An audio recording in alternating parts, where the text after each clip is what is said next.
Vijayalakshmi teacher, മറ്റധ്യാപകരെ, പ്രിയ കൂട്ടുകാരെ, ലോകത്തിന്റെ വെളിച്ചമാണ് പുസ്തകങ്ങൾ. വായന കൊണ്ട് അതിനെ ജ്വലിപ്പിക്കുക മഹാത്മാഗാന്ധിയുടെ വാക്കുകളാണ്. മലയാളിയെ വായനയുടെ വസന്തം പകർന്നു നൽകിയ ശ്രീ P.N. പണിക്കരുടെ ചരമദിനമാണ് നാം വായനാ ദിനമായ ജൂൺ 19 ആചരിക്കുന്നത്. വായനയുടെ പ്രത്യേക അസംബ്ലിയിലേക്ക് എല്ലാവരെയും സ്നേഹപൂർവ്വം സ്വാഗതം ചെയ്യുന്നു. പ്രാർത്ഥന മനസ്സിനെ വിപുലീകരിക്കുന്നു.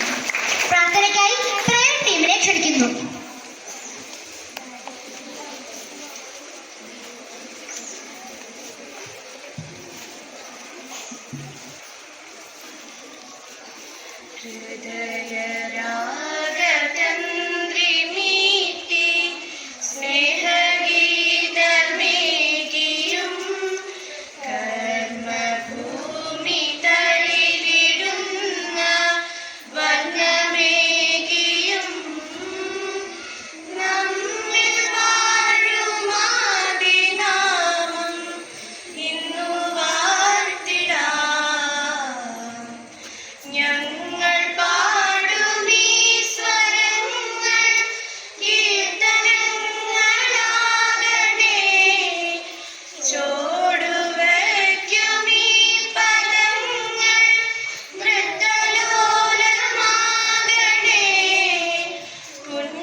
പിടിച്ച കണ്ണാടിയാണ് പത്രങ്ങൾ. പത്രവായനക്കായി അഭിനവയെ സ്വാഗതം ചെയ്യുന്നു. ഇന്ന് നിലമ്പൂർ പോളിംഗ് ബൂത്തിലേക്ക് നിശബ്ദ പ്രചാരണ ദിനമായ ഇന്നലെ സ്ഥാനാർത്ഥികൾ വോട്ട് ഉറപ്പിക്കാനുള്ള അവസാനവട്ട ഓട്ടപ്പാച്ചിലായിരുന്നു. വെടിനിർത്തലിൽ മധ്യസ്ഥതയിൽ ഇനി സ്വീകരിക്കുകയുമില്ല. ന്യൂഡൽഹി: പാകിസ്ഥാനുമായുള്ള വെടിനിർത്തലിൽ മറ്റൊരു രാജ്യത്തിന്റെ മധ്യസ്ഥതയെ ഇന്ത്യ സ്വീകരിച്ചിട്ടില്ലെന്നും ഇനി സ്വീകരിക്കുകയില്ലെന്നും US പ്രസിഡന്റ് ഡൊണാൾഡ് ട്രംപിനെ പ്രധാനമന്ത്രി നരേന്ദ്രമോദി അറിയിച്ചു. ഇരുവരും തമ്മിലുള്ള 35 മിനിറ്റ് ഫോൺ സംഭാഷണങ്ങൾ ഓപ്പറേഷൻ സിന്ദൂറിനെ കുറിച്ചുള്ളതായിരുന്നെന്ന് സെക്രട്ടറി വിക്രം മിശ്രി അറിയിച്ചു. മെസ്സി ഡിസംബറിൽ ഇന്ത്യയിലേക്ക്. Argentina football captain Lionel Messi ഡിസംബറിൽ ഇന്ത്യയിലേക്ക് എത്തുന്നു. സെലിബ്രിറ്റി ഫുട്ബോൾ ലീഗ് കളിക്കാനാണ് സൂപ്പർ താരം എത്തുന്നത്. നന്ദി, നമസ്കാരം. ഞാൻ വായിച്ചു വളർന്ന് ഭാരതത്തിന്റെ അഖണ്ഡതയും സംസ്കാരവും ഉയർത്തുവാൻ വേണ്ട പ്രവർത്തനങ്ങളിൽ സജീവമായി പങ്കുചേരും. തീവ്രവാദത്തിനും മതമൗലികവാദത്തിനുമെതിരെ പ്രതികരിക്കുകയും മദ്യം, മയക്കുമരുന്ന്, സ്ത്രീകൾക്കെതിരെയായ അതിക്രമങ്ങൾ തുടങ്ങിയവയ്ക്കെതിരെ ചിന്തിക്കുകയും പ്രവർത്തിക്കുകയും ചെയ്യും.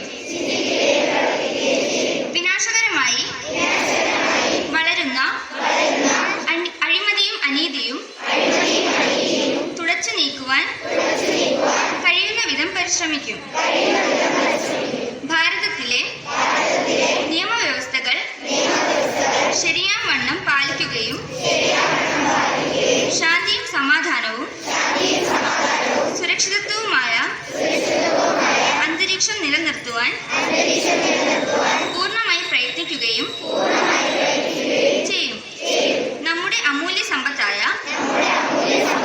സൗരോർജം, ശുദ്ധജലം, പരിസ്ഥിതി മുതലായവ ശരിയായും സ്വച്ഛമായും ഉപയോഗപ്പെടുത്തും.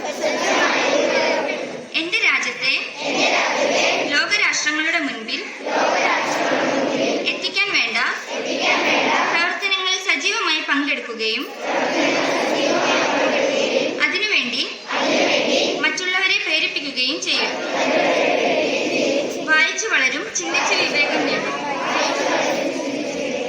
വായിച്ചു വളരും, ചിന്തിച്ച് വിവേകം നേടും. വായിച്ചു വളരും, ചിന്തിച്ച് വിവേകം നേടും.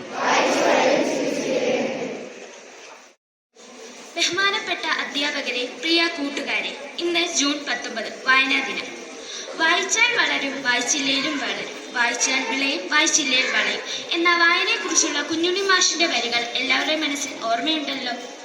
മലയാളിയെ വായന പഠിപ്പിച്ച് അവരെ വായനാശീലം ഉള്ളവരാക്കി തീർത്ത മഹാനായ PN പണിക്കർ എന്ന പുതുവായൂർ നാരായണ പണിക്കരുടെ ചരമദിനമായ ജൂൺ 19 നാം വായനാ ദിനമായി ആചരിക്കുന്നത്. മലയാളിയുടെ വായനയിൽ വിപ്ലവം സൃഷ്ടിച്ച മനുഷ്യരാണ് PN പണിക്കർ. 1909 ആലപ്പുഴ ജില്ലയിലെ നീലംപേരൂരിൽ ഗോവിന്ദപിള്ളയുടെയും ജാനകി അമ്മയുടെയും മകനായിട്ടാണ് നാരായണ പണിക്കർ ജനിച്ചത്.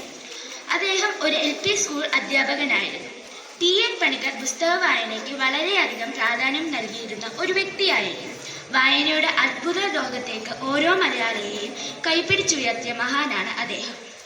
1926 അദ്ദേഹം തന്റെ ജന്മനാട്ടിൽ സനാതന ധർമ്മ എന്ന വായനശാല സ്ഥാപിച്ചു.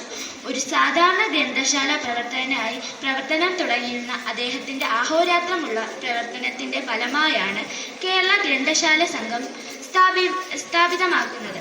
അങ്ങനെ ആയിരക്കണക്കിന് ഗ്രന്ഥശാലകളെ സംഘത്തിന്റെ കീഴിൽ കൊണ്ടുവരാനും അദ്ദേഹത്തിന് കഴിഞ്ഞു. വായനയുടെ അന്തരീക്ഷം ഇനിയും വീടുകളിലും സ്കൂളുകളിലും ഉണ്ടായി വരട്ടെ. എൻ്റെ വാക്കുകൾ ഇവിടെ അവസാനിക്കുന്നു. നന്ദി, നമസ്കാരം. ലോകത്തെ മുഴുവൻ മാസ്മരിക വലയത്തിലാഴ്ത്തിയ പൗലോ കൊയ്ലോയുടെ നോവലാണ് ആൽക്കെമിസ്റ്റ്. തന്റെ ജന്മനാടായ സ്പെയിനിൽ നിന്നും പിരമിഡുകളുടെ കീഴിൽ മറഞ്ഞിരിക്കുന്ന നിധി തേടി ഈജിപ്ഷ്യൻ മരുഭൂമിയിലേക്ക് സാന്റിയാഗോ എന്ന ഇടയപാടം നടത്തുന്ന യാത്ര. കരുത്തുറ്റ ലാളിത്യവും ആത്മോദ്ദീപകമായ ജ്ഞാനവും നിറയുന്ന ആ യാത്രയുടെ കഥയാണ് ആൽക്കെമിസ്റ്റ്. തികച്ചും അജ്ഞാതമായ ആ നിധിയെ തേടിയുള്ള യാത്രയിൽ പ്രതിബന്ധങ്ങൾ നേരിടുവാനാകുമോ എന്ന് ആശങ്കപ്പെട്ടിരിക്കുന്ന ആ ഇടയപാടിനെ കാത്തിരിക്കുന്നത് വിസ്മയങ്ങളായിരുന്നു. ലോകസത്യങ്ങളും നന്മകളും തൻ്റെ ഉള്ളിൽ കുടിയിരിക്കുന്ന നിധിയെ അവന് വെളിവാക്കി കൊടുക്കുന്നു.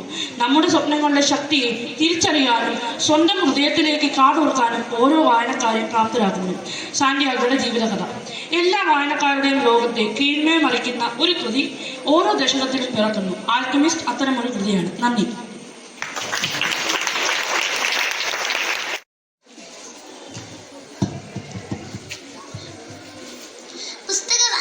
നമുക്ക് ഏകാന്തമായ പ്രതിഫലത്തിന്റെയും യഥാർത്ഥ ആസ്വാദനത്തിന്റെയും ശീലം നൽകുന്നു.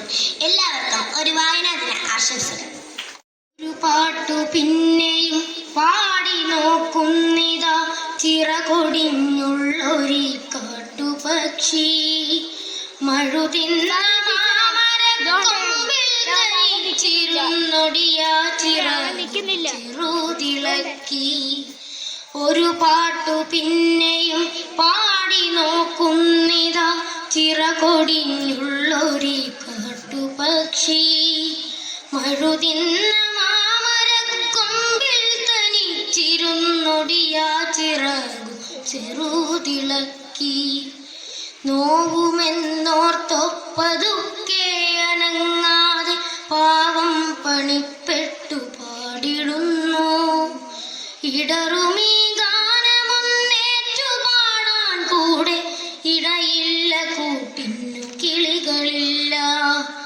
ഒരു പാട്ടു പിന്നെയും പാടി നോക്കുന്നിതാ ചിറകൊടിഞ്ഞുള്ളൊരു കാട്ടുപക്ഷി മഴുതിന്ന മാമരക്കൊമ്പിൽ തനിച്ചിരുന്നൊടിയാ ചിറകു ചെറുതിളക്കി.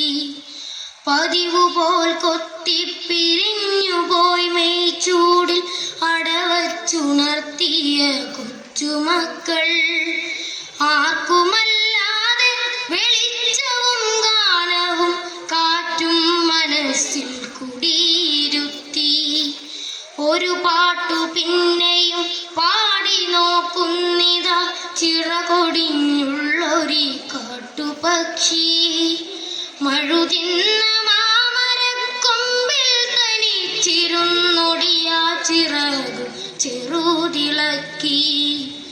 വരവായൊരന്തിയെ കണ്ണാലൊഴിഞ്ഞുകൊണ്ടൊരു കൊച്ചുരാ പൂവുണർന്ന നേരം ഒരു പാട്ടുകൂടി പതുക്കെ മൂളുന്നിതാ ചിറകൊടിഞ്ഞുള്ളൊരു കാട്ടുപക്ഷി. വിദ്യാരംഗം ക്ലബിൻ്റെ ആഭിമുഖ്യത്തിൽ വായന ദിന സ്പെഷ്യൽ പ്രത്യേക അസംബ്ലിയാണ് ഇപ്പോൾ ഇവിടെ നടക്കുന്നത്. ഇപ്പം ഇതിൻ്റെ എല്ലാ അവതാരകരെയും അതിന് നേതൃത്വം നൽകിയ അധ്യാപകരെയും ഇതിൻ്റെ അവതരണത്തിനായി സഹായിച്ച മറ്റ് വിദ്യാരംഗം ക്ലബിലുള്ള എല്ലാവരെയും അഭിനന്ദിക്കുകയാണ്. നിങ്ങൾ കുറച്ച് നേരമായിട്ട് നിൽക്കുന്നത് കൊണ്ട് കൂടുതലായിട്ട് ഞാനൊന്നും ഇന്ന് സംസാരിക്കുന്നില്ല. എങ്കിലും നമ്മൾ ഒന്നറിയേണ്ടത്, എല്ലാ വർഷവും ഇതേപോലെ ജൂൺ 19 നമ്മൾ പ്രത്യേക അസംബ്ലി ചേരുകയും പിന്നീട് ഒരാഴ്ചക്കാലം നീണ്ടു നിൽക്കുന്ന വിവിധ പരിപാടികൾ നടത്തുകയും ഒക്കെ ചെയ്യുന്നുണ്ട്. ഇപ്പം നിങ്ങൾ ചിന്തിച്ചിട്ടുണ്ടോ എന്തിനാണ് നമ്മൾ ഇന്ന് വായന ദിനം ആയി ആചരിക്കുന്നത്?